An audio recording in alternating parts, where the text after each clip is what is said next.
Autant il y a de représentations de Jésus, autant il y a de conceptions différentes de qui il est. À travers tout ce fouillis, qui est le vrai Jésus?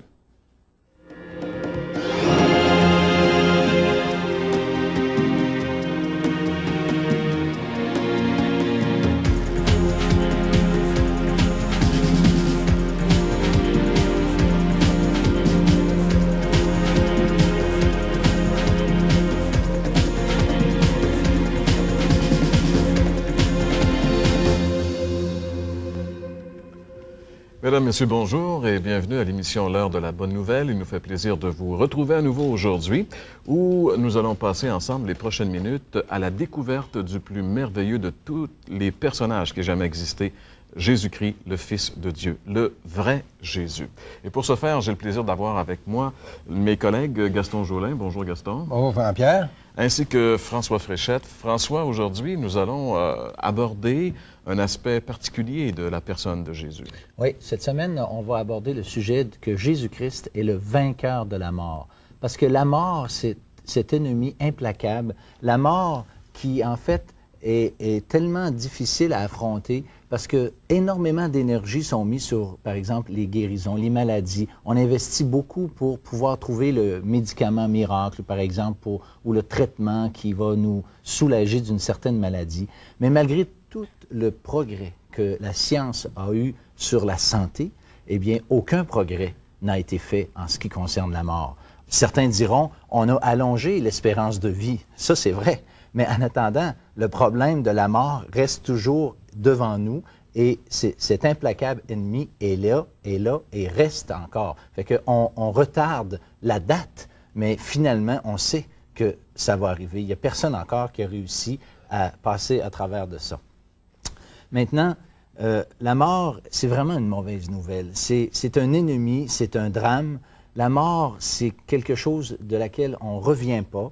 C'est une coupure, une terrible séparation qui arrive parmi ceux qui goûtent à la mort, personne d'entre nous n'ont pas d'amis, de parents qui sont passés par la mort et chacun d'entre nous avons connu un deuil d'une façon ou d'une autre. Et ça nous montre comment la mort est vraiment universelle.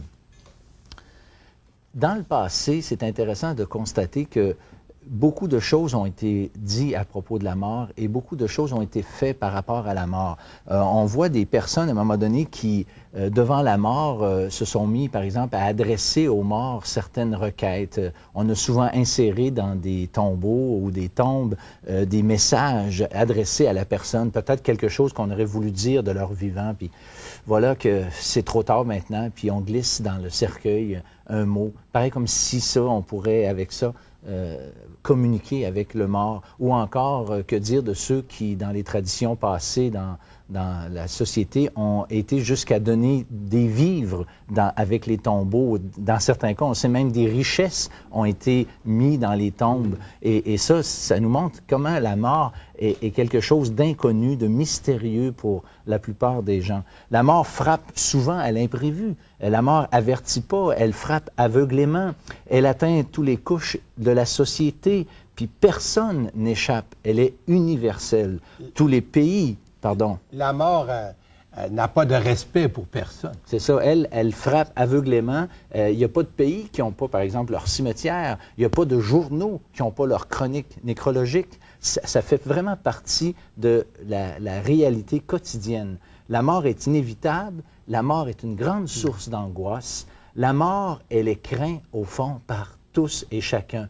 Même ceux qui ne la craignent pas souvent, c'est parce qu'ils se bercent d'illusions. Ils se droguent avec des idées, mais au fond, l'aventure de la mort leur fait peur. Je dirais même, moi, que les plus forts faiblissent. Les plus braves finissent par blêmir, si vous passez l'expression. Excuse-moi, François, la mort reste comme ça un ennemi. C'est un ennemi. Mais j'ai une bonne nouvelle, et nous avons une bonne nouvelle. On ne peut rien changer maintenant. Mais qu'est-ce qui est merveilleux, c'est que la mort a été vaincue par Jésus-Christ. Et c'est ça, aujourd'hui, qu'on veut discuter ensemble. Et c'est justement notre ami Gaston Jolin qui va nous parler de ce que la Bible dit à propos du fait que Jésus-Christ a vraiment vaincu la mort. Donc, on invite nos amis à demeurer avec nous, puisque dans un instant, Jésus, le vainqueur de la mort. Vous aimeriez approfondir les réflexions proposées dans cette émission? L'heure de la bonne nouvelle vous offre gratuitement un exemplaire du Nouveau Testament, Bonne Nouvelle aujourd'hui, ainsi que le livre Si Dieu existe de Wolfgang Bühn. En plus, un calendrier de réflexion quotidienne. Pour recevoir le tout, écrivez-nous et faites-nous part de vos commentaires. L'heure de la bonne nouvelle, casier postal 1054, Sherbrooke, J1H 5L3. Et Jésus, le Christ ressuscité, de nous rappeler cette parole que nous retrouvons dans le livre de l'Apocalypse, le dernier livre de la Bible, le chapitre 1er et le verset 18. « Je suis le premier et le dernier, et le vivant. J'étais mort et voici, je suis vivant au siècle des siècles. Je tiens les clés de la mort et du séjour des morts. » Il est vrai que beaucoup diront qu'on ne peut savoir ce qu'il y a après la mort. D'autres diront que personne n'est revenu de l'autre côté pour nous le confirmer. Mais ces affirmations sont absolument fausses. Voici quelques raisons. D'abord, la parole de Dieu nous révèle ce qui nous attend après la mort. La parole de Dieu, c'est la source de la vérité. Et Jésus, justement, dans le 16e chapitre de l'Évangile de Luc, c'est comme s'il rouvre le rideau pour qu'on puisse voir justement ce qui se passe après la mort. Puis il nous raconte justement l'histoire de ce riche qui avait un employé qui est appelé là, le pauvre. Les deux meurent. Le pauvre meurt. Il est porté par les anges dans le sein d'Abraham. Ça parle du paradis. Tandis que le riche, lui, bien, lui aussi meurt. Et puis là, c'est dit de lui qu'il est enseveli, sans doute en grande pompe. Le riche, on l'a peut-être promené son cercueil dans le village. Tous les gens ont fait la queue pour un dernier regard à cet homme. Mais le Seigneur de dire, lui, il va dans le séjour des morts. Puis dans le séjour des morts, il lève les yeux et puis là, bien, il voit justement le pauvre qui est dans le paradis, dans le sein d'Abraham. Puis ça parle bien sûr du paradis. Alors tout ça, ces versets nous démontrent ce qui se passe après. Le premier, le pauvre, qui n'avait rien sur la terre, mais il avait cette foi en Dieu et il est dans le paradis. Tandis que le riche, lui, il savait pourquoi il était dans ce lieu, le séjour des morts, ce lieu de tourment. C'est qu'il ne s'était pas repenti, comme l'Écriture dit. Hein, le riche qui dit, ben, envoie quelqu'un vers mes frères, j'ai 5 frères, c'est pour qu'ils leur disent de ne pas venir dans ce lieu de tourment. Et justement, la réponse lui fut donnée. Bien, ils ont Moïse, les prophètes, c'est-à-dire les Écritures, hein? Ils ont la parole de Dieu pour justement les avertir. Puis s'ils n'écoutent pas la parole, bien, ils n'écouteront pas, même si un mort, justement, sort du cimetière. Alors, justement, le Seigneur de nous avertir que, justement, après la mort, c'est soit le paradis, le ciel, ou bien encore le séjour des morts, l'enfer. Jésus est vraiment celui qui a vaincu la mort. Ça, c'était un deuxième point bien important. Il vraiment est sorti en vainqueur du tombeau. Et justement, c'est lui qui nous révèle ce qui nous attend après la mort. Oui, Jésus-Christ, il peut nous dire, comme on l'a lu au tout début, « J'étais mort, mais voici, je suis vivant au siècle des siècles et je tiens les clés de la mort et du séjour des morts. » Vous vous rappelez avant qu'il quitte les siens après la résurrection, après avoir vaincu la mort puis le tombeau.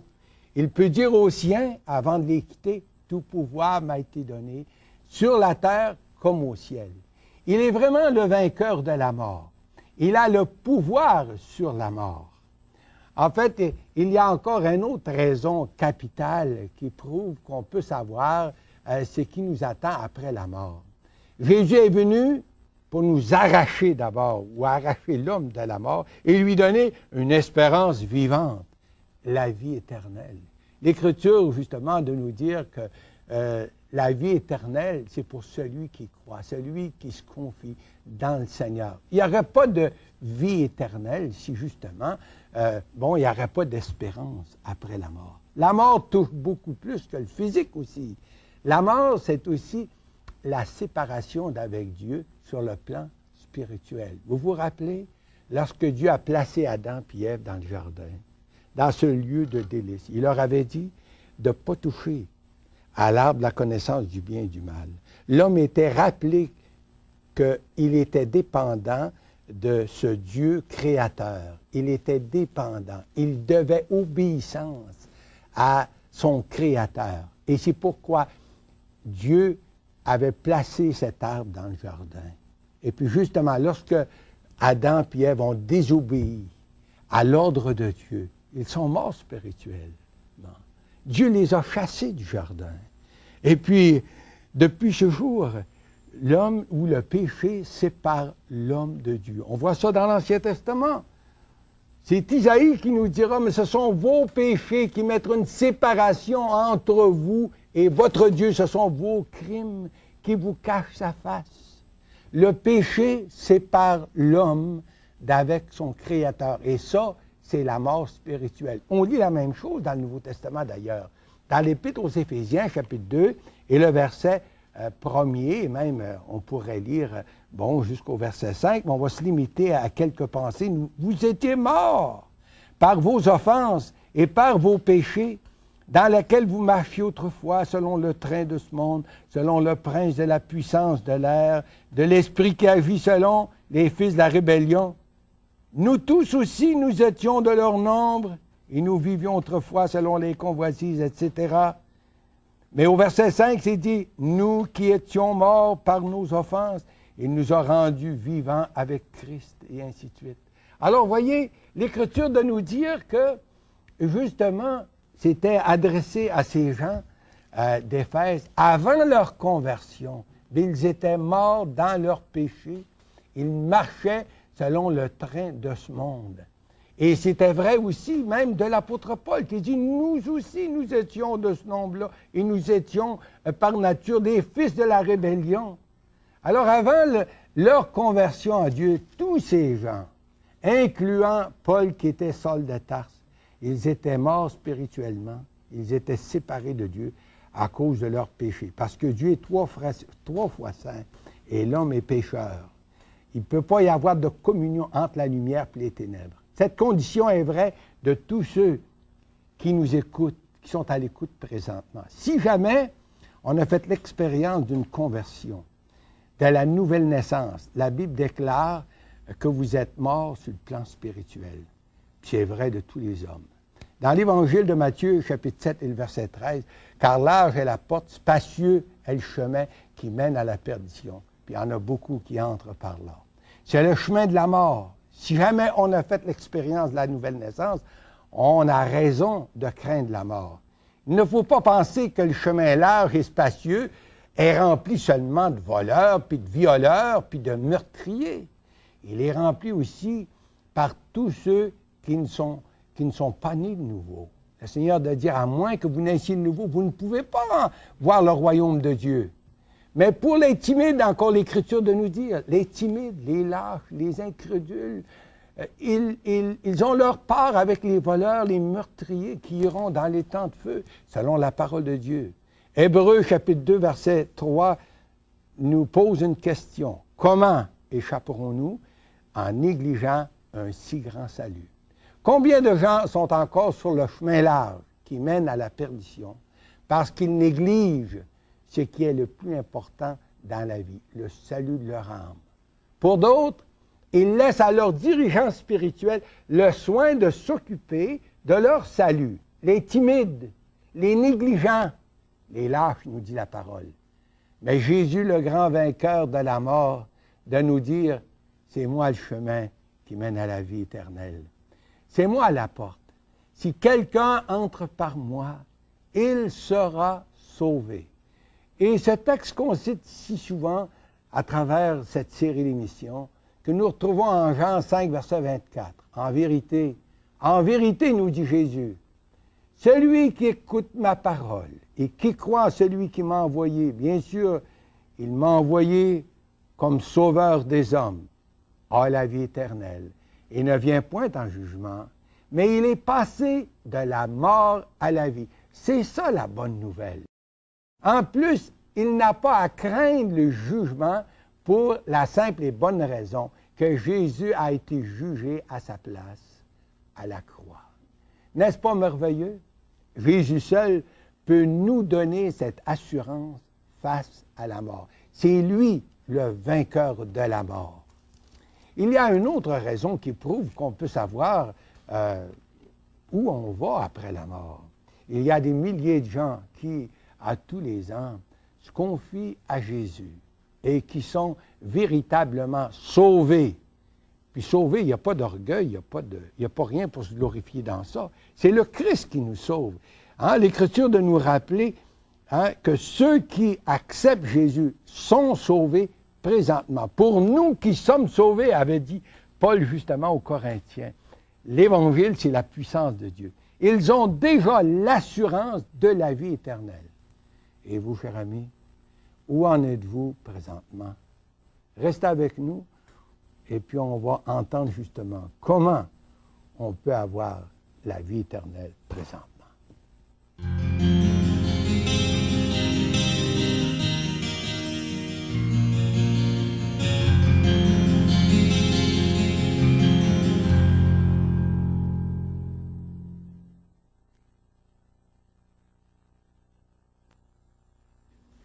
Eh bien oui, parce que Jésus est le vainqueur de la mort, il peut être, pour tous ceux qui se confient en lui, la solution face à la mort.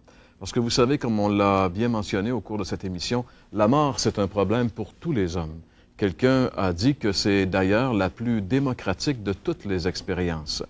Et notre destinée éternelle dépend de la réponse que nous donnons à cette parole que Jésus a affirmée et que l'évangéliste Jean nous ramène dans l'Évangile selon Jean, chapitre 8 et le verset 24, où Jésus déclare « Si vous ne croyez pas qui je suis, vous mourrez dans vos péchés. » C'est une déclaration assez fracassante de Jésus.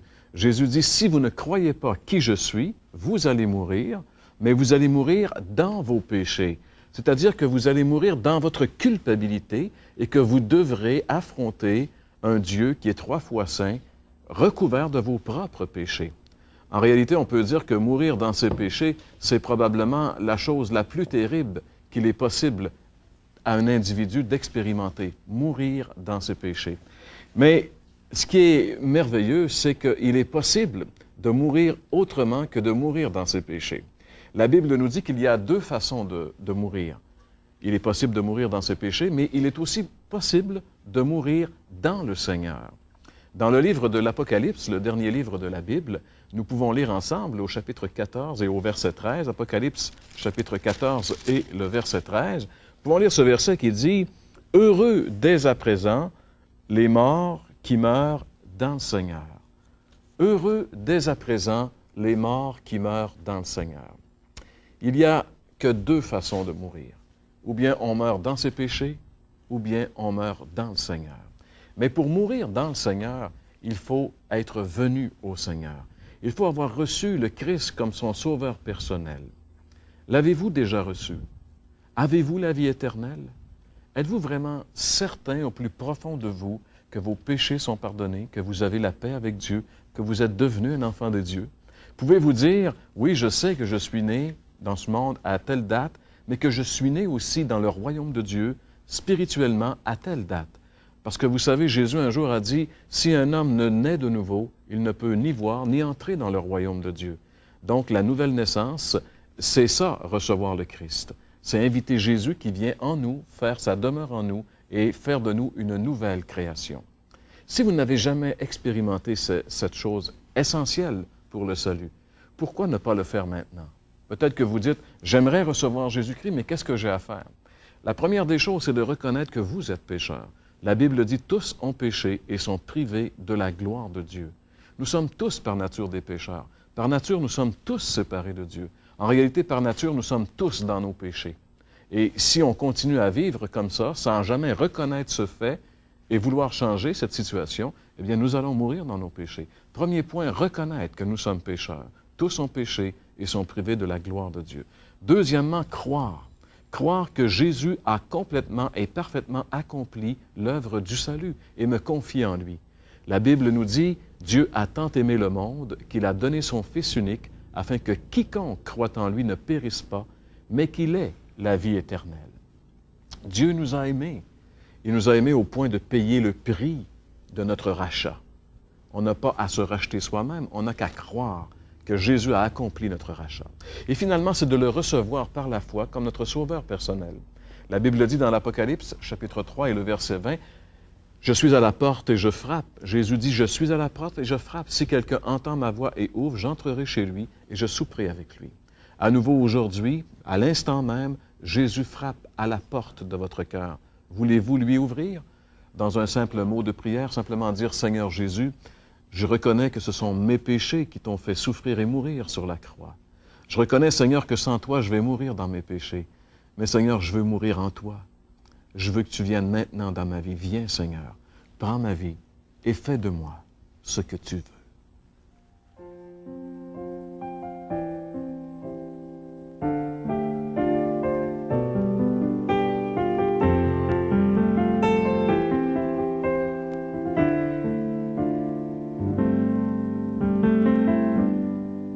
J'ai soif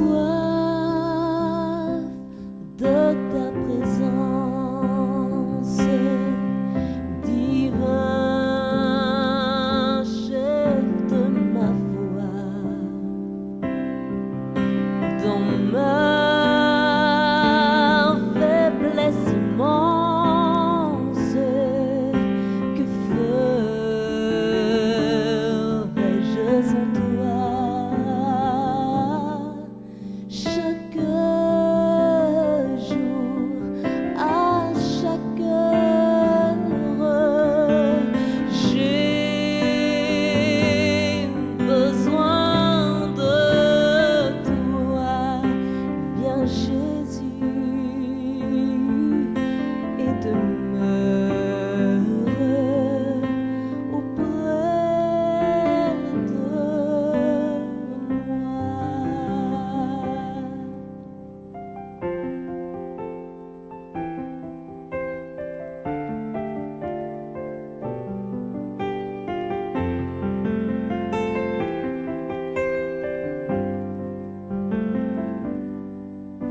Des ennemis dans l'ombre rôdent autour de moi, accablés par le nombre. Que ferais-je sans toi? Chaque jour, à chaque heure, j'ai besoin de toi. Viens Jésus et demeure auprès de moi.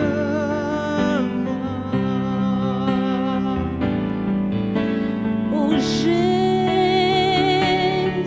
ta présence, c'est la vie et la paix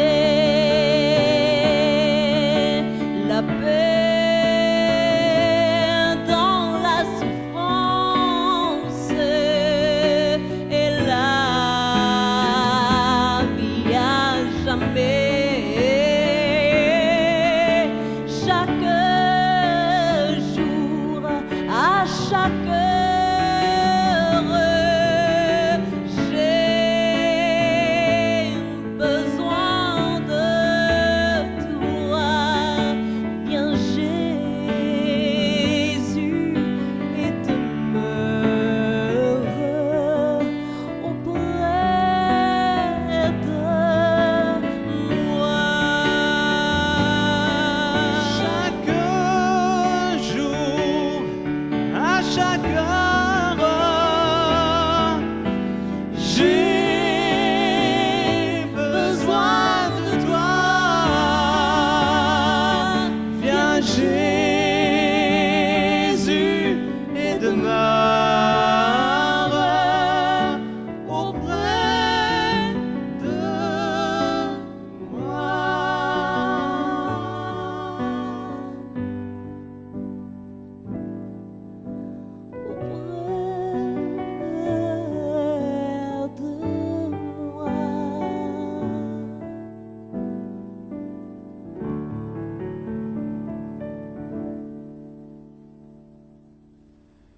Merci beaucoup. C'était Lynn et Alain Teasdale qui interprétaient ce merveilleux cantique qui nous parle de l'importance d'inviter Jésus à venir. Et même si les paroles de ce cantique sont mélodieuses, elles quand même dénoncent, ou non pas dénoncent, mais affirment une vérité très importante, celle que sans le Christ dans notre vie est vouée à l'échec. Est-ce que le Christ vit dans votre vie? Est-ce que vous avez vraiment donné votre vie au Seigneur Jésus-Christ? Pourquoi ne pas le faire maintenant, pendant qu'il en est temps? Et si vous voulez nous rencontrer, vous savez qu'il y a des déjeuners de l'espoir qui sont présentés à travers la province de Québec et nous y participons très fréquemment. Alors, vous aurez un numéro de téléphone qui va apparaître dans un instant. Notez-le et appelez, vous saurez quand, dans votre région, il y aura un de ces déjeuners de l'espoir. C'est déjà tout le temps qui était à notre disposition pour aujourd'hui. Messieurs François et Gaston, merci. Et on vous donne rendez-vous la semaine prochaine pour une autre émission de l'heure de la bonne nouvelle. Passez une bonne semaine et à la semaine prochaine. Pour poursuivre votre réflexion, nous vous invitons à un déjeuner de l'espoir organisé à travers la province. Téléphonez au 1-877-l'Espoir, c'est-à-dire 1-877-537-7647 pour connaître les détails concernant l'endroit, la date et l'heure pour votre région. Notez, ces déjeuners ont lieu dans des endroits publics et vous sont offerts gratuitement. Vous aimeriez approfondir les réflexions proposées dans cette émission? L'heure de la bonne nouvelle vous offre gratuitement un exemplaire du Nouveau Testament, Bonne nouvelle aujourd'hui, ainsi que le livre Si Dieu existe de Wolfgang Bühl. En plus, un calendrier de réflexion quotidienne. Pour recevoir le tout, écrivez-nous et faites-nous part de vos commentaires.